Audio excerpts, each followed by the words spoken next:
बच्चों, हम कक्षा 10th की सामाजिक विज्ञान की पुस्तक भारत और समकालीन विश्व भाग 2 का अध्ययन कर रहे हैं और इसमें हमारा चौथा अध्याय चल रहा है औद्योगिकरण का युग। और बच्चों, आज का हमारा विषय है भारत में मैनचेस्टर का आना। बच्चों, इस अध्याय के जब हमने प्रारंभ किया था तो सबसे पहले हमने आदि औद्योगिकरण के बारे में अध्ययन किया, यानी जो औद्योगिकरण की जो प्रारंभिक अवस्था थी उसके बारे में हमने अध्ययन किया था कि किस प्रकार से गांवों से ये प्रक्रिया प्रारंभ हुई थी। और उसके बाद में हमने देखा कि किस प्रकार से कारखानों का उदय हुआ। ब्रिटेन के पूरे भूदृश्य पर कारखाने ही कारखाने नजर आने लगे थे। और उसके बाद में फिर हमने हाथ का श्रम और वाष्प शक्ति के टकराव के बारे में अध्ययन किया था कि जब पहले लोग हाथ से श्रम करके इस काम को किया करते थे और जब वाष्प शक्ति आ गई यानी भाप के इंजन आ गए तो उनमें आपस में टकराव होने लग गया था।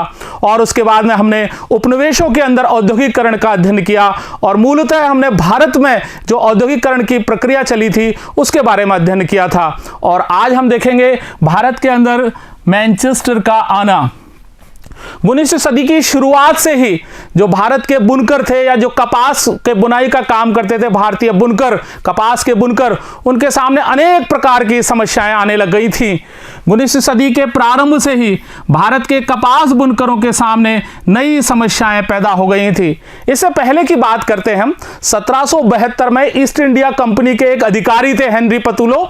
उन्होंने कहा था कि जो भारतीय कपड़ा है उसकी कभी भी मांग कम नहीं हो सकती है, वो इतना अच्छा कपड़ा होता है और दूसरे देशों के अंदर इतना अच्छा कपड़ा वहां बनता ही नहीं है, यानी जो भारतीय कपड़ा है वो विश्व में सबसे श्रेष्ठ बनता है। 1772 में ईस्ट इंडिया कंपनी के अफसर हेनरी पतुलो ने कहा था कि भारतीय कपड़े की मांग कभी कम नहीं हो सकती क्योंकि दुनिया के किसी और देश में इतना अच्छा माल नहीं बनता है। लेकिन 19वीं सदी के शुरुआत में ही देख लीजिए आप क्या हुआ कि जो भारतीय कपड़े का निर्यात था वो बहुत कम होता चला गया और आप ये देख लीजिए कि बहुत लंबे समय तक उसकी कमी बनी रही, यानी जो निर्यात था वो बहुत लंबे समय तक कम होता रहा। लेकिन 19वीं सदी की शुरुआत में भारत के कपड़ा निर्यात में गिरावट आने लगी जो लंबे समय तक जारी रही थी। आप देख लीजिए 1811-12 के अंदर जो भारत से सूती कपड़े का निर्यात होता था वो कुल निर्यात का 33% होता था, लेकिन वो 1850-51 में पहुंचते पहुंचते मात्र 3% ही रह गया था। 1811-12 में सूती माल का हिस्सा कुल निर्यात में 33% था जो 1850-51 में यह मात्र 3% ही रह गया था। ये निर्यात में कमी क्यों आई? निर्यात में कमी का कारण क्या था कि अब ब्रिटिश कपड़ा उद्योग जो था वो विकसित हो चुका था और वहां के जो बड़े बड़े कपड़ा काम करने वाले जो उद्योगपति थे वो जो बाहर से विदेशों से जो वहां पर माल आयात होता था, कपड़ा आयात होता था, उसको लेकर के वो बहुत परेशान थे क्योंकि जो विदेशों से कपड़ा आ रहा था उसके कारण उनका खुद का कपड़ा नहीं बिक पा रहा था। जब इंग्लैंड का कपड़ा उद्योग विकसित हुआ तो वहां के उद्योगपति दूसरे देशों से आने वाले आयात को लेकर परेशान दिखाई देने लगे थे और तब फिर उन्होंने सरकार पर इस बात का दबाव डाला कि भाई जो विदेशों से जो कपड़ा आ रहा है, जो आयातित कपड़ा है, उसके ऊपर आयात शुल्क लगा दिया जाए जिससे मैनचेस्टर से जो बना हुआ कपड़ा है वो ब्रिटेन में आराम से बिक सके, उसको किसी दूसरे देश के कपड़े से प्रतिस्पर्धा नहीं करनी पड़े, यहाँ के बाजारों में हमारा ही कपड़ा बिक सके, मैनचेस्टर का कपड़ा बिक सके। उन्होंने सरकार पर दबाव डाला कि वह आयातित कपड़े पर आयात शुल्क वसूल करे, जो बाहर से कपड़ा आ रहा है उस पर वो आयातित शुल्क ले जिससे मैनचेस्टर में बनने वाले कपड़े को बाहरी कपड़े से प्रतिस्पर्धा नहीं करनी पड़े, वह इंग्लैंड में आराम से बिक सके, उनका खुद का कपड़ा खुद के देश में आराम से बिक सके। और दूसरी तरफ उन्होंने जो ब्रिटिश ईस्ट इंडिया कंपनी थी जो भारत के अंदर अपना राज कर रही थी उस पर भी इस बात का दबाव डाला कि वो जो इंग्लैंड का कपड़ा है उसको भारतीय बाजारों में बेचे। दूसरी तरफ उन्होंने ईस्ट इंडिया कंपनी पर दबाव डाला कि वह ब्रिटिश कपड़ों को भारतीय बाजारों में बेचे। तब 19वीं सदी के शुरुआत से ही क्या हुआ कि ब्रिटेन का जो निर्यात था वो अचानक ही नाटकीय रूप से एकदम से बढ़ गया क्योंकि ब्रिटेन के अंदर तो कपड़ा खूब बिक ही रहा था और बाहर भी वो कपड़ा खूब ज्यादा मात्रा में बिकने लग गया। तब 19वीं सदी की शुरुआत में ब्रिटेन के कपड़ों के निर्यात में नाटकीय वृद्धि हुई क्योंकि ईस्ट इंडिया कंपनी ने भारत के बाजारों में भी उस कपड़े को बेचना प्रारंभ कर दिया था।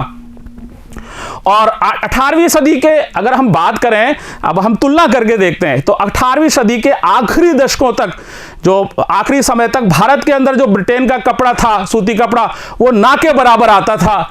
18वीं सदी के आखिर तक ब्रिटेन के सूती कपड़ों का भारत में आयात ना के बराबर था। लेकिन 1850 के आते आते जो ब्रिटेन से यहां पर सूती कपड़ा आ रहा था, वो भारतीय आयात का 31% हो गया था।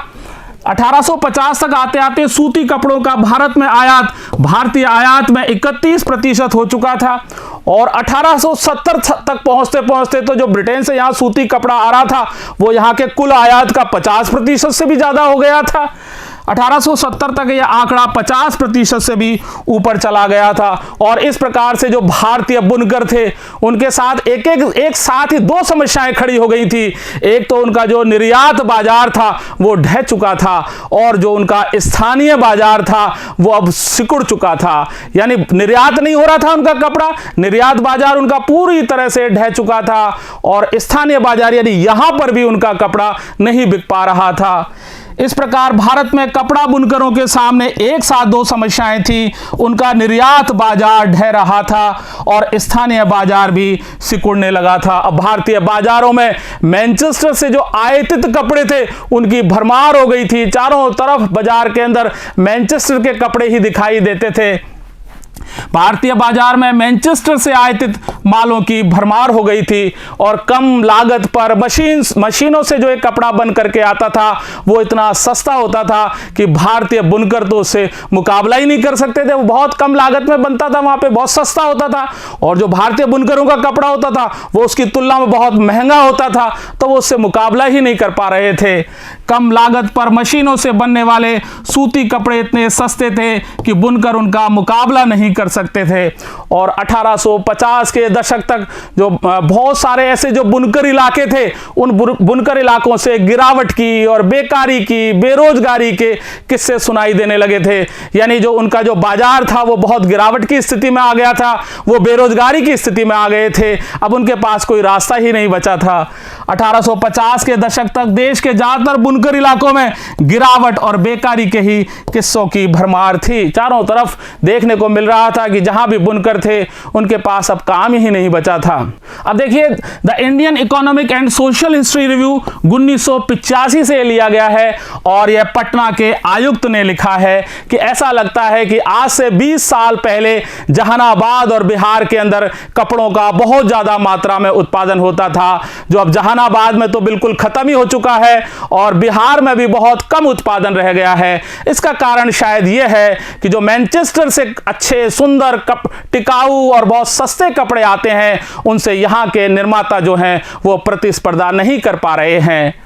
ऐसा लगता है कि 20 साल पहले जहानाबाद और बिहार में कपड़ों का बड़े पैमाने पर उत्पादन होता था। जहानाबाद में तो यह बिल्कुल बंद हो गया है, जबकि बिहार में कम उत्पादन होता है। यह मैनचेस्टर में बनी सस्ती और टिकाऊ वस्तुओं का परिणाम है, जिनसे स्थानीय निर्माता प्रतिस्पर्धा नहीं कर सकते हैं, क्योंकि मैनचेस्टर से बहुत सस्ता कपड़ा बन करके आ रहा था, बहुत टिकाऊ कपड़ा था, बहुत आकर्षक कपड़ा था। तो जहानाबाद के जो व्यवसाय थे कपड़े उत्पादन के, वो तो बंदी हो चुके थे। बिहार के अंदर भी बहुत कमी रह गया था, क्योंकि यहाँ के जो निर्माता थे वो उनसे मुकाबला नहीं कर पा रहे थे। मैनचेस्टर के सस्ते, सुंदर, टिकाऊ, आकर्षक कपड़ों से वो मुकाबला नहीं कर पा रहे थे। अब 1860 के दशक में बुनकरों के सामने एक नई समस्या आ गई थी। 1860 के दशक में बुनकरों के सामने नई समस्या खड़ी हो गई थी। उन्हें अच्छी कपास नहीं मिल पा रही थी, क्योंकि अमेरिका के अंदर गृह युद्ध छिड़ गया था, इसलिए वो ब्रिटेन को कच्ची कपास का निर्यात नहीं कर पा रहा था, और ब्रिटेन को तो कच्ची कपास की जरूरत थी, इसलिए उसने भारत से कच्ची कपास मंगाना प्रारंभ कर दिया था।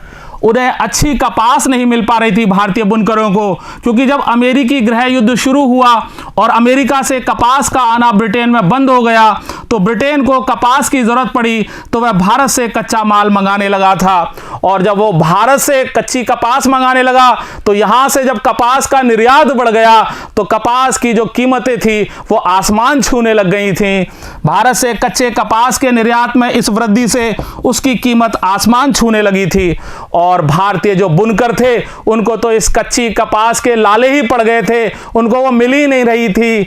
भारतीय बुनकरों को कच्चे माल के लाले पड़ गए थे और उन्हें मनमानी कीमत पर यह कच्ची कपास खरीदनी पड़ रही थी, बहुत ऊंची कीमत पर खरीदनी पड़ रही थी, जिससे उनको तो पेट भरने के लाले ही पड़ गए थे, रोजी रोटी के लाले ही हो गए थे। उन्हें मनमानी कीमत पर कच्ची कपास खरीदनी पड़ती थी। ऐसी सूरत में बुनकरों के सामने पेट भरना संभव नहीं था, पेट पालना संभव नहीं था, क्योंकि इतनी ऊंची कीमत पर वो कपास खरीद करके अपना रोजगार कैसे चला सकते थे। Census report of central province में बुनकरों की कोष्ठी समुदायों के बारे में कहा गया था।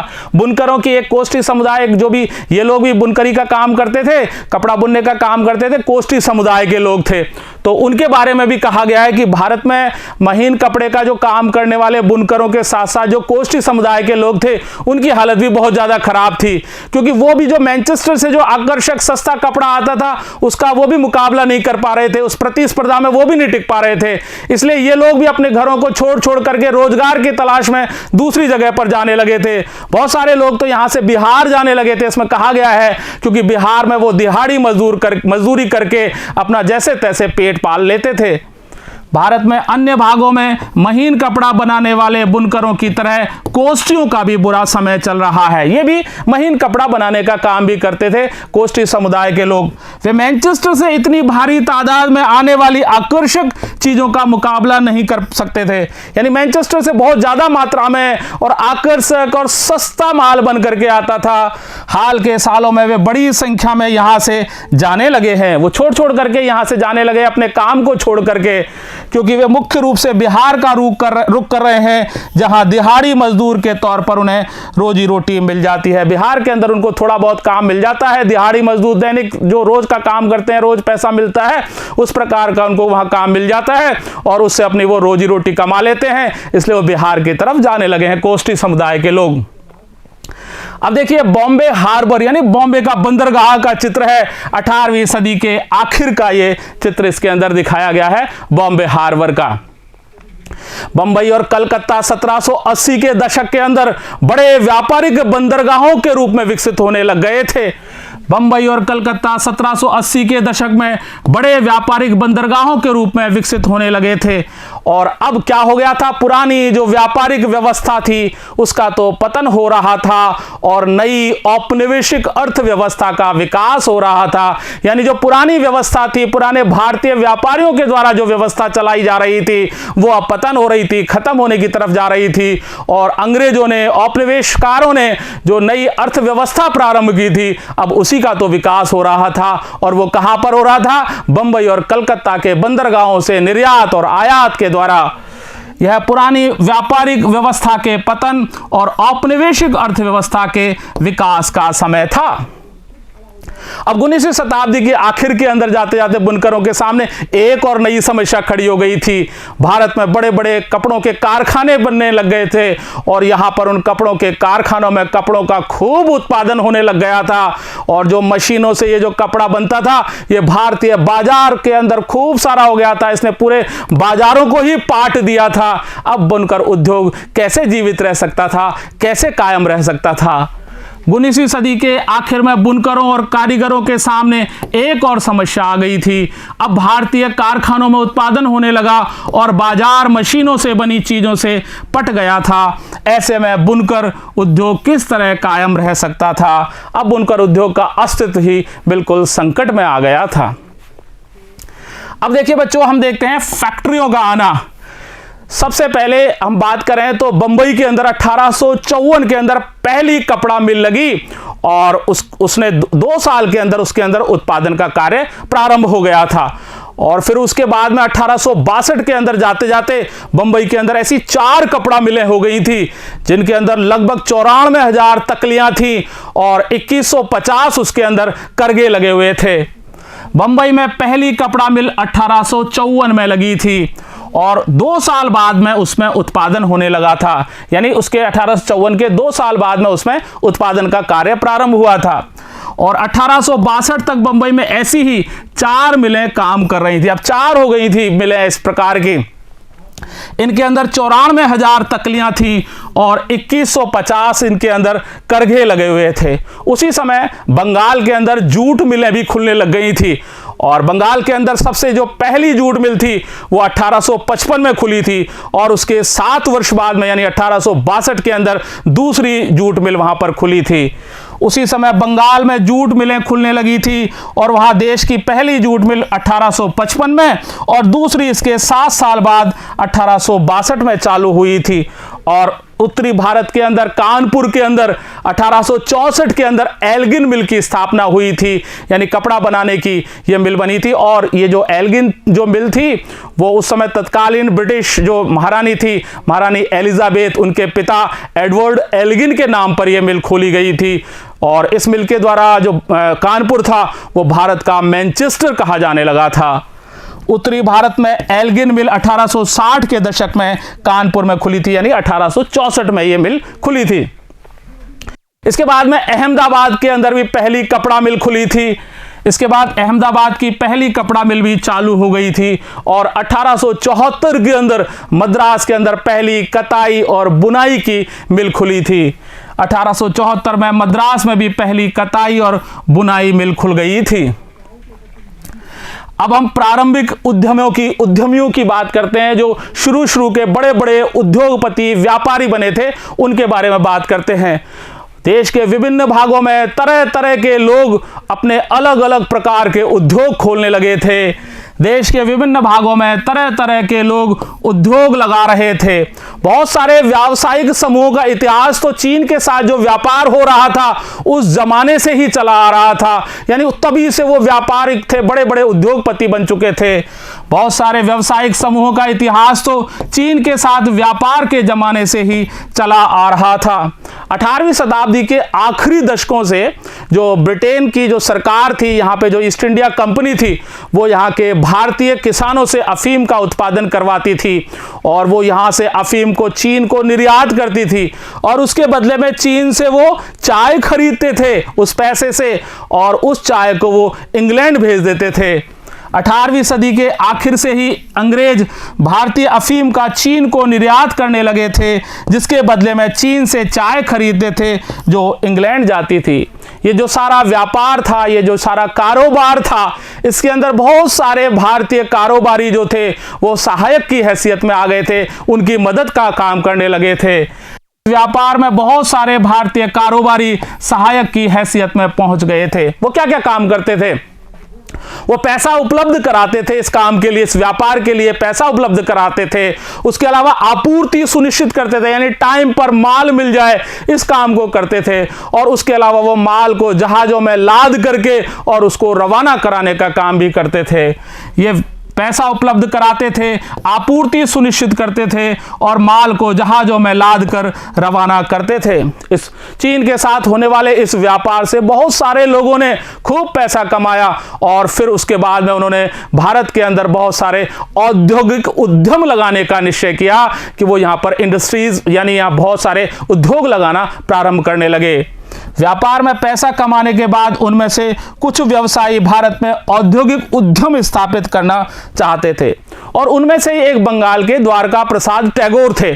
उन्होंने भी चीन के साथ व्यापार के अंदर खूब पैसा कमाया था और बाद में उन्होंने इस पैसे को यहाँ भारत के अंदर अनेक उद्योगों में निवेश करना प्रारंभ कर दिया था। बंगाल में द्वारका प्रसाद टैगोर ने चीन के साथ व्यापार में खूब पैसा कमाया और वे उद्योगों में निवेश करने लगे थे। 1830 से 40 के बीच का जो दशक था, उन दशकों के अंदर उन्होंने यहाँ पर 6 संयुक्त उद्यम कंपनियां स्थापित कर ली थी। 1830 से 40 के दशक में उन्होंने 6 संयुक्त उद्यम कंपनियां लगा ली थी। लेकिन जब 1840 के अंदर व्यापक व्यावसायिक संकट आया, यानी जो व्यवसाय थे वो खतरे में पड़ गए थे, तो बहुत सारे लोगों की तरह उनके भी जो उद्यम थे वो डूब गए थे, बैठ गए थे। 1840 के दशक में आए व्यापक व्यावसायिक संकटों में औरों के साथ साथ टैगोर के उद्यम भी बैठ गए थे। लेकिन 19वीं शताब्दी के अंदर जो भारत के व्यापारियों ने चीन के साथ व्यापार किया था, वो उससे वो कई व्यवसायी ऐसे भी थे जो बाद में सफल उद्योगपति बन चुके थे। लेकिन 19वीं सदी में चीन के साथ व्यापार करने वाले बहुत सारे व्यवसायी सफल उद्योगपति भी साबित हुए थे। सफल उद्योगपतियों को देखते हैं। बंबई के एक तो डिनशा पेटिट और जमशेदजी नुसरवानजी टाटा, ये ऐसे बड़े पारसी उद्योगपति थे जिन्होंने अपने विशाल औद्योगिक साम्राज्य स्थापित कर लिए थे। बंबई में डिनशा पेटिट और बाद में जमशेदजी नुसरवानजी टाटा जैसे पारसियों ने भी विशाल औद्योगिक साम्राज्य स्थापित कर लिए थे। उन्होंने आंशिक रूप से तो चीन को निर्यात होने वाले जो व्यापार था उसके अंदर पैसा कमाया था, और कुछ आंशिक रूप से उन्होंने ब्रिटेन के साथ जो कच्चे कपास का निर्यात होता था यहां से, उसके अंदर पैसा कमाया था। इसलिए दोनों तरफ से उन्होंने पैसा कमाया था। इन्होंने आंशिक रूप से चीन को निर्यात करके और आंशिक रूप से इंग्लैंड को कच्ची कपास का निर्यात करके पैसा कमा लिया था। और 1917 के अंदर कलकत्ता में जो पहली जूट मिल खोलने वाले जो सेठ, जो मारवाड़ी व्यवसायी सेठ हुकुमचंद थे, उन्होंने भी इसी धंधे में पैसा कमाया था। यानी जो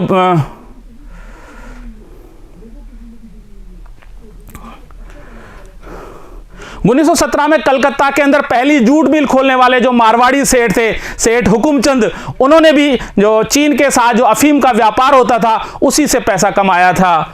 1917 में कलकत्ता में देश की पहली जूट मिल लगाने वाले मारवाड़ी व्यवसायी सेठ हुकुमचंद ने भी चीन के साथ व्यापार किया था। और यही काम प्रसिद्ध उद्योगपति जो जीडी बिड़ला हैं, उनके पिता ने और उनके दादा ने भी यही काम किया था। यही काम प्रसिद्ध उद्योगपति जीडी बिड़ला के पिता और दादा ने भी किया था। देखिए जमशेदजी जीजी भोये जो बड़े व्यवसायी थे, ये जमशेदजी जीजी भोये एक पारसी बुनकर के बेटे थे। जमशेदजी जीजी भोये एक पारसी बुनकर के बेटे थे और अपने ज़माने के बहुत सारे लोगों की तरह उन्होंने भी चीन के साथ व्यापार के अंदर और जहाजरानी व्यापार में खूब पैसा कमाया था। ये काम उन्होंने किया था और उसमें उन्होंने बहुत पैसा कमाया। अपने समय के बहुत सारे लोगों की तरह उन्होंने भी चीन के साथ व्यापार और जहाजरानी का काम किया था और उनके पास एक विशाल जहाजी बेड़ा हो गया था, यानी बहुत सारे जहाज उन्होंने खरीद लिए थे। उनके पास जहाज़ों का एक विशाल बेड़ा था। लेकिन बाद में अंग्रेज़ों और अमेरिकी जो व्यापारिक जहाज कंपनियां थी उनके साथ जब उनकी प्रतिस्पर्धा हो गई तो 1850 के दशक के अंदर उनको अपने सारे के सारे जहाज बेचने पड़ गए थे। अंग्रेज और अमेरिकी जहाज कंपनियों के साथ प्रतिस्पर्धा के कारण 1850 के दशक तक उन्हें सारे जहाज बेचने पड़ गए थे। अब देखिए द्वारका प्रसाद टैगोर का ये चित्र है। द्वारका प्रसाद टैगोर जो थे वो बड़े व्यवसायी थे, हमने उनके बारे में अध्ययन किया और उनका ये विश्वास था कि भारत जो है वो पश्चिमीकरण और औद्योगिकरण के रास्ते पर ही चल करके विकास कर सकता है। द्वारका प्रसाद टैगोर का विश्वास था कि भारत पश्चिमीकरण और औद्योगिकरण के रास्ते पर चलकर ही विकास कर सकता है। इन्होंने कई उद्योगों के अंदर निवेश किया था, जैसे उन्होंने जहाज निर्माण में, उसके अलावा उन्होंने जहाजरानी के अंदर, खनन के अंदर, बैंकिंग में, बीमा में, बागान में, ऐसे अनेक उद्यमों के अंदर उन्होंने पैसे का निवेश किया था।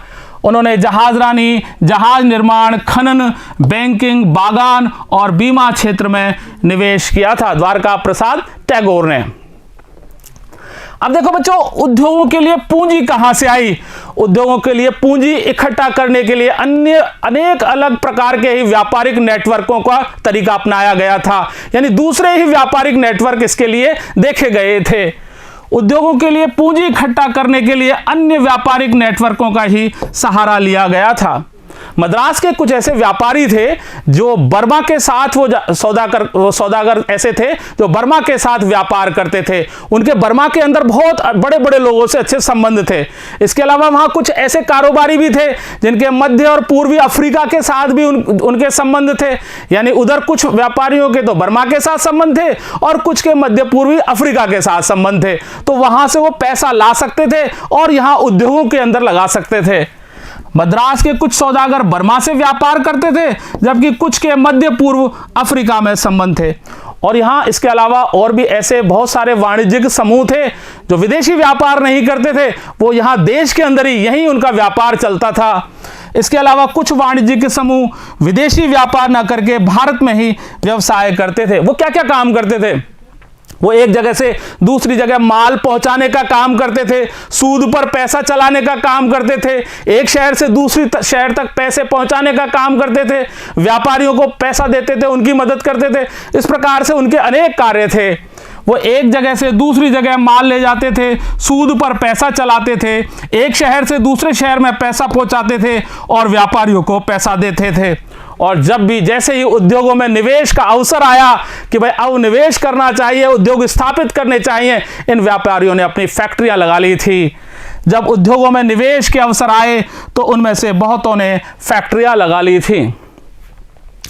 और देखिए साझेदारों की एक टोली दिखाई गई है यहां पर, जिसमें JN टाटा हैं, RD टाटा हैं, RJ टाटा हैं, सर DJ टाटा हैं, यानी टाटा ब्रदर्स का एक समूह यहां पर जो जोड़ीदारों के रूप में थे, अनेक व्यवसाय वो एक साथ मिलकर के करते थे, उनको चित्र में दिखाया गया है। और देखिए 1912 के अंदर जो JN टाटा थे, उन्होंने सबसे पहले जमशेदपुर के अंदर लौह इस्पात का संयंत्र स्थापित किया था। भारत में पहला जमशेदपुर के अंदर लौह इस्पात संयंत्र उन्होंने स्थापित किया था 1912 में JN टाटा ने। 1912 में JN टाटा ने जमशेदपुर में भारत का पहला लौह एवं इस्पात संयंत्र स्थापित किया था। भारत में लौह और इस्पात जो उद्योग था वो कपड़ा उद्योग के बहुत बाद में प्रारंभ हुआ था। आप देख रहे हैं कि कपड़ा उद्योग तो बहुत पहले से यहां पर प्रारंभ हो गया था, बहुत 300-400 साल पहले से चल रहा था वो तो। और लौह उद्योग था, लौह इस्पात उद्योग, वो उसके बहुत बाद में प्रारंभ हुआ था। भारत में लौह और इस्पात उद्योग कपड़ा उद्योग के काफी बाद शुरू हुआ था। औपनिवेशिक भारत के अंदर जब हमारा भारत उपनिवेश के रूप में था, उस समय जब अंग्रेजों का यहाँ शासन था, जब औद्योगिक मशीनरी, इसके अलावा रेलवे, लोकोमोटिव इंजन, जो सारी की सारी जो चीजें थी, लोहे से संबंधित चीजें थी, ये विदेश से ही यहाँ पर आयात की जाती थी। औपनिवेशिक भारत में औद्योगिक मशीनरी, रेलवे और लोकोमोटिव का ज्यादातर आयात ही किया जाता था। इसलिए स्वतंत्रता मिलने तक यहां पर कोई बड़ा उद्योग स्थापित करना कोई ठीक बात नहीं थी, मूर्खता थी, क्योंकि वो चल ही नहीं सकता था, उसको यहां चलाना बहुत ही मुश्किल काम था। इसलिए स्वतंत्रता मिलने तक भारी उद्योग कोई खास आगे नहीं बढ़ सकता था, क्योंकि हम तो गुलाम थे, उनके हिसाब से चलते थे, वो जैसे चलाते थे वैसे चलते थे। इसलिए अगर यहाँ पर कोई भारी उद्योग लगाया जाता तो उस भारी उद्योग के अंदर सफलता प्राप्त करना बड़ा मुश्किल था। वैसे भी जो लोहे से बनी हुई चीज़ें थी, बड़ी बड़ी मशीनरियाँ थीं, जैसे बड़े बड़े रेलवे से संबंधित सामान थे, जैसे लोकोमोटिव का सामान था, लोकोमोटिव इंजन थे, ये विदेशों से यहाँ आयात होते थे, तो यहाँ के कैसे चलते। अब देखिए उद्योगपतियों की परेशानी कैसे क्या क्या आई। जैसे जैसे भारतीय व्यापार के ऊपर औपनिवेशिक शिकंजा कसता चला गया, तो भारतीय व्यापारियों के लिए जगह सिकुड़ती चली गई। अब भारतीय व्यापारी कहां व्यापार करते, क्योंकि सब जगह पर औपनिवेशिक शक्ति ने अपना शिकंजा कस लिया था पूरे भारतीय व्यापार के ऊपर। जैसे जैसे भारतीय व्यापार पर औपनिवेशिक शिकंजा कसता गया, वैसे वैसे भारतीय व्यवसायियों के लिए जगह सिकुड़ती चली गई थी। उन्हें अपना तैयार माल यूरोप में बेचने पर पाबंदी लगा दी थी। वो यहाँ से तैयार माल को यूरोप में नहीं बेच सकते थे, निर्यात नहीं कर सकते थे। उन्हें अपना तैयार माल यूरोप में बेचने से रोक दिया गया था। अब तो वो बहुत कुछ चीज़ें ही ऐसी बची थी, जैसे कच्चा कपास है, कच्चा माल है, अनाज है, गेहूं है, अफीम है, और इसके अलावा नील है। इस प्रकार की चीज़ों का ही वो निर्यात कर सकते थे, क्योंकि इन चीज़ों की ब्रिटेन को आवश्यकता थी, उनको ज़रूरत थी। इसलिए अब वे कच्चे माल, अनाज, कच्ची कपास, अफीम, गेहूं और नील, इनका ही निर्यात कर सकते थे, जिनकी अंग्रेजों को जरूरत थी। और धीरे धीरे उनको जहाजरानी व्यवसाय से भी बाहर ढकेल दिया गया था। धीरे धीरे उन्हें जहाजरानी व्यवसाय से भी बाहर धकेल दिया गया था। अब देखिए यूरोपीय प्रबंधकीय एजेंसियों के बारे में देखते हैं। देखो बच्चों, प्रथम विश्व युद्ध तक जो यूरोपीय प्रबंधकीय एजेंसियां थी, वो भारतीय उद्योगों के विशाल क्षेत्र पर अपना पूरा नियंत्रण रखती थी, पूरा देखती थी, पूरा ध्यान रखती थी। प्रथम विश्व युद्ध तक यूरोपीय प्रबंधकीय एजेंसियां भारतीय उद्योगों के विशाल क्षेत्र पर नियंत्रण रखती थी। अब वो कंपनियां कौन कौन सी थी? ऐसी कई विशाल बड़ी बड़ी कंपनियां थी। तो बर्ड हिगलर्स एंड कंपनी थी एक एंड्रयू ह्यूल कंपनी थी, और तीसरी जॉर्डिन स्किनर एंड कंपनी थी। ये सबसे बड़ी कंपनियां थी जो भारतीय उद्योगों पर अपना पूरा नियंत्रण रखती थी, पूरा कंट्रोल रखती थी। इन कंपनियों के कार्य क्या थे? ये पूंजी उपलब्ध कराते थे, पैसा उपलब्ध कराते थे। थे और ये संयुक्त उद्यम कंपनियां भी लगाती थी और उनका ये पूरा का पूरा प्रबंधन का कार्य भी यही संभालती थी। इनके प्रमुख कार्य क्या थे? इनके कार्य थे, ये एजेंसियां पूंजी जुटाती थी, एक तो पैसा इकट्ठा करने का काम करती थी, उसके अलावा संयुक्त उद्यम कंपनियां लगाती थी, ये सबकी मिलकर के एक उद्यम कंपनी, और उनका प्रबंधन भी संभालने का काम यही करती थी। जो ज्यादातर जो मामले थे उनमें भारतीय फाइनेंसर होते थे यहाँ के, वही इनको पूंजी इकट्ठी करते थे, पूंजी उपलब्ध कराते थे, पैसा इनको देते थे। ज्यादातर मामलों में भारतीय फाइनेंसर पूंजी उपलब्ध कराते थे, जबकि निवेश और व्यवसाय के जो फैसले होते थे, निवेश से यानी पूंजी लगाने से जो संबंधी जो फैसले होते थे और व्यवसाय संबंधी जो भी फैसले होते थे, वो ये यूरोपीय एजेंसियां स्वयं ही उनका निर्णय करती थी। कहाँ पूंजी लगानी है, कैसे पूंजी लगानी है, पूंजी का निवेश किस प्रकार से करना है, व्यवसाय को कैसे करना है, कैसे फैलाना है, ये सारे जो निर्णय होते थे वो यूरोपीय एजेंसियां ही करती थी। जबकि निवेश और व्यवसाय से संबंधित फैसले यूरोपीय एजेंसियां ही लेती थी। ये यूरोपीय व्यापारियों और उद्योगपति जो थे, बड़े बड़े खूब सारे यहाँ पे जो भी व्यापारी और उद्योगपति थे, इन्होंने अपने वाणिज्यिक परिसंघ बना रखे थे, लेकिन उन वाणिज्यिक परिसंघों के अंदर ये भारतीय व्यापारियों को शामिल नहीं करते थे।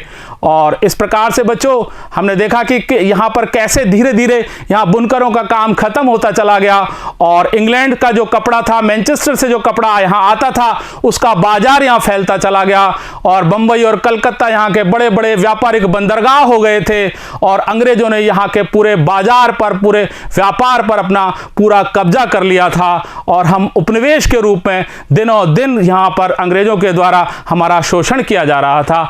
और अब हम यहीं पर विराम लेते हैं और अगले भाग के अंदर हम फैक्ट्रियों में मजदूर कहां से आए। जब फैक्ट्रियां चली तो उनके लिए सबसे आवश्यक चीज थी, उन मशीनों को चलाने के लिए भी तो मजदूरों की आवश्यकता थी, तो उनके लिए मजदूर कहां से आए, इसके बारे में हम अध्ययन करेंगे।